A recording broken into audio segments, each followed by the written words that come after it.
দেখানোর চেষ্টা করবো ইনশাল্লাহ। তো এই মুহূর্তে আমরা আমাদের যে কিং কোয়েলের ডিমগুলি ছিল 20টার মতো কিং কোয়েলের ডিম আমরা দিয়েছিলাম, এই ডিমগুলি আমরা এখন হ্যাচিং মেশিনের মধ্যে দিয়ে দেবো এবং দেখার চেষ্টা করবো কয়েকদিন পরে বা 2-3 দিন পরে এখান থেকে কয়টা বাচ্চা আমরা পাই। এই ডিমগুলি হ্যাচিংয়ে দেওয়ার পর আমাদের বেশ কিছু কাজ রয়েছে, মানে এই কিং কোয়েল নিয়ে আমাদের বেশ কিছু কাজ রয়েছে। আমাদের এখানে প্রায় আরও 38টার মতো বাচ্চা আছে কিং কোয়েলের। এই বাচ্চাগুলি বেশ বড় হয়ে গিয়েছে, যদিও ওদেরকে রাখার মতো পর্যাপ্ত জায়গা আমাদের নেই, যে কারণে কিং কোয়েল রাখার জন্য আগেরবার যেরকম একটা সেটআপ আমরা করেছিলাম আমাদের এই খাঁচার মধ্যে এবারও সেরকম একটা করে ফেলবো ইনশাআল্লাহ। এবং এর কয়েকদিন পরেই এটার জন্য আলাদা খাঁচা আমরা তৈরি করবো, যেটা আসলে আমরা সময়ের অভাবে করতে পারতেছি না। এর পরবর্তীতে এটার জন্য বড় একটা কলোনি আমরা তৈরি করে ফেলবো, অর্থাৎ এই কিং কোয়েলের জন্য এটার জন্য মূলত হচ্ছে আমরা বাচ্চা উৎপাদন করতেছি বেশি বেশি করে, আর এই বাচ্চাগুলিকে আমরা সংগ্রহ করে রেখে দিচ্ছি। প্রথমবার যখন আমরা কিং কোয়েলের ডিম এনে বাচ্চা ফুটিয়েছিলাম তখন আমাদের 17টার মতো বাচ্চা ফুটেছিল। এই 17টা বাচ্চার মধ্যে আমাদের মাত্র 2টা মেয়ে পাখি হয়েছে। এই 2টা মেয়ে পাখি যে ডিম দিচ্ছে ওই ডিমগুলি সংগ্রহ করেই মূলত হচ্ছে আমরা আমাদের ইনকিউবেটর মেশিনের মাধ্যমে বাচ্চাগুলি ফুটাচ্ছি আর কি। যদি ধরেন 10 দিনে আমরা 20টা ডিম সংগ্রহ করতে পারি, যেহেতু 2টা পাখিতে ডিম পারে, এই 20টা ডিম করেই হচ্ছে আমরা আমাদের মেশিনের মধ্যে দেওয়ার চেষ্টা করতেছি।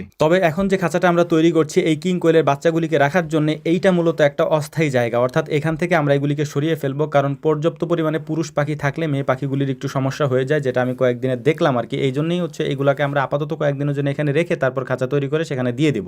এই ছোট্ট খাঁচার মধ্যে 38টা পাখি আমরা ব্রুডিং করেছিলাম, ব্রুডিং করার পর এখান থেকে আর বের করা হয় নাই, যে কারণে এটার মধ্যে অনেক বেশি গাদাগাদি হয়ে গেছে, মানে জায়গা যেহেতু কম, যে কারণে আমরা এই বড় খাঁচাটার মধ্যে দিয়ে দিই। সাধারণত অন্যান্য কোয়েল পাখির তুলনায় এই কিং কোয়েল পাখি অত্যন্ত পরিমাণে চঞ্চল এবং এগুলাকে হাতের মধ্যে রাখাই যায় না। আপনি যদি একেবারে খালি হাতে রাখতে চান একবার দেখবেন যে উড়ে তারপরে বিভিন্ন জায়গায় চলে গেছে, ধরাও যায় না ঠিক মতো, এত বেশি পরিমাণে চঞ্চল এগুলা। তো যাই হোক, এগুলোকে আমরা দিয়ে দিলাম এই খাঁচার মধ্যে, যেহেতু এই জায়গাটা একটু বড়, ওরা খুব সুন্দর মতো থাকতে পারে। তো এখন আপনাদেরকে যেটা দেখাচ্ছি আমরা সেটা হচ্ছে যে আমাদের যে কিং কোয়েলগুলি আছে, যে এগুলি 2টা করে ডিম পারে, আমি বলছিলাম আপনাদেরকে এইটাই হচ্ছে সেই 2টা ডিম। এবং এখানে যে একটা মেয়ে পাখি আছে ওটার মাথার অবস্থা দেখতেই পাচ্ছেন, কারণ এখানে পর্যাপ্ত পরিমাণে পুরুষ পাখি রয়েছে, অর্থাৎ 17টার মধ্যে 15টাই হচ্ছে পুরুষ পাখি, যে কারণে ওদের একটু সমস্যা হয়ে যাচ্ছে আর কি। তো যাই হোক, এর পাশাপাশি